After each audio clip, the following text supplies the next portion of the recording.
Have you ever received a compliment that made you feel smaller? Not offended, not attacked, just slightly off balance. A sentence that sounds kind enough to accept, yet sharp enough to stay with you longer than it should. You're attractive in an unconventional way. I like that you're not overly intelligent. You're better than I expected. You smile, and then quietly, something shifts. That moment, the pause, is where negging begins. Negging is not an insult. If it were, you would reject it immediately. Negging is precision, a subtle strike at the ego disguised as attention. Psychologically, it works because of one uncomfortable truth.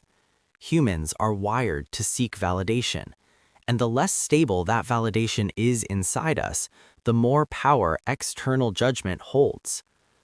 A clean compliment reassures. A distorted one activates the mind. What did they mean? Is there something wrong with me? Do I need to prove something?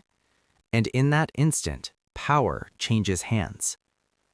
Negging doesn't create attraction through admiration. It creates attraction through uncertainty. By introducing doubt into your self-image, the speaker positions themselves as the evaluator. At a deeper level, this taps into social survival instinct. The human brain is hypersensitive to cues of acceptance and rejection. When someone implies you are almost enough, the nervous system doesn't analyze, it reacts.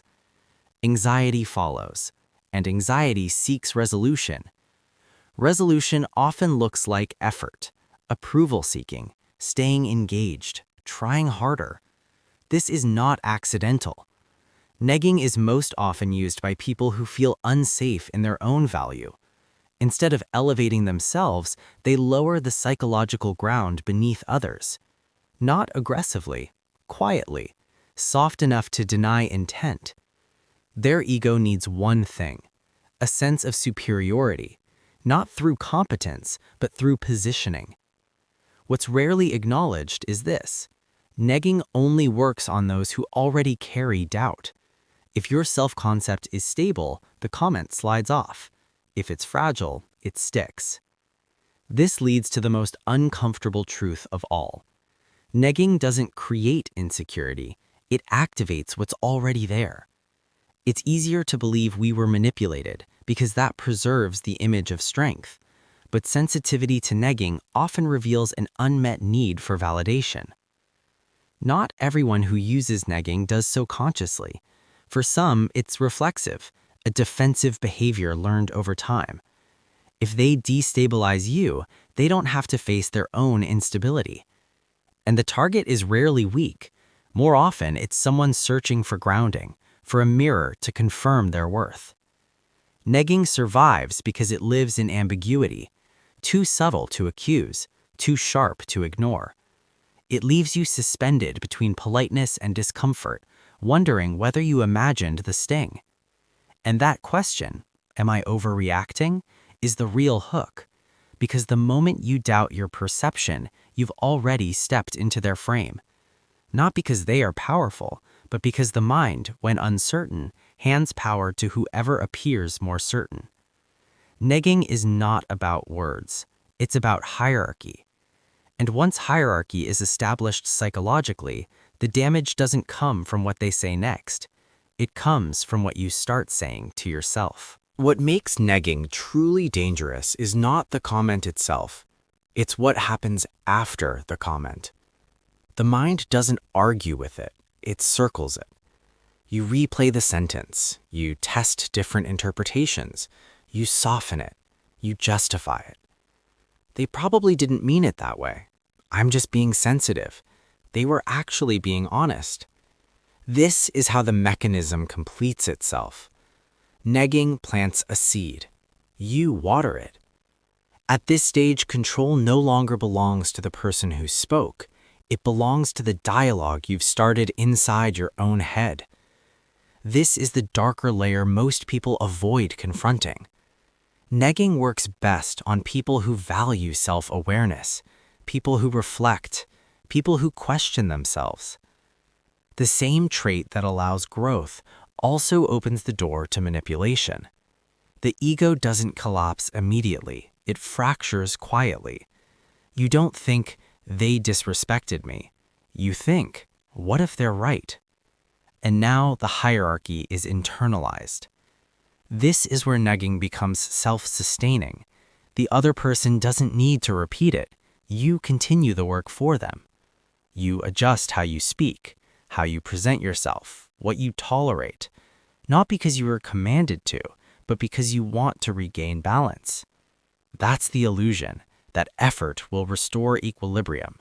But the equilibrium you're chasing never existed because the imbalance was the point.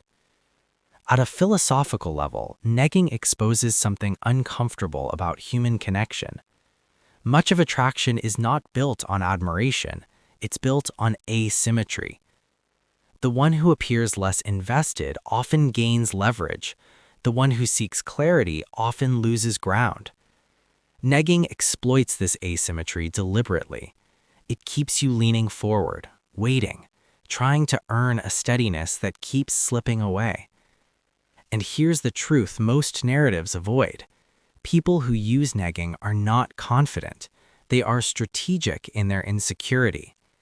They don't believe they can be chosen freely, so they manufacture doubt. They create a game where you're too busy proving yourself to ask whether the game should exist at all. But the most unsettling part is this. Negging reveals where your boundaries are theoretical, not embodied. If you know your value but still stay, then knowledge is not integrated, it's performative. This isn't a moral failure, it's a structural one.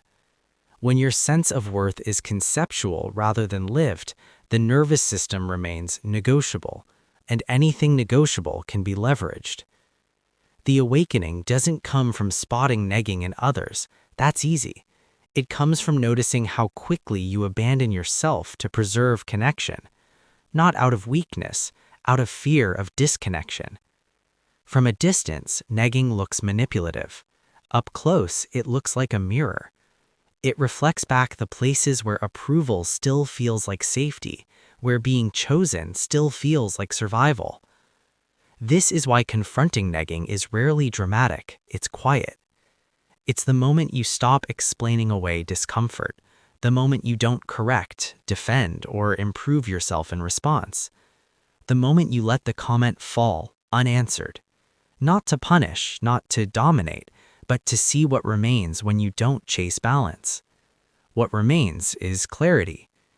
Negging loses power when it meets someone who doesn't rush to restore their ego, someone who doesn't need to be perceived correctly to stay grounded, someone who can sit with ambiguity without self-erasure. That state cannot be faked, and it cannot be rushed. So here is the question worth sitting with, slowly. When a compliment unsettles you, do you ask what it reveals about them, or what it exposes about what you still need from others? If this kind of psychological dissection resonates with you, stay, not to learn how to protect yourself better, but to understand why protection felt necessary in the first place.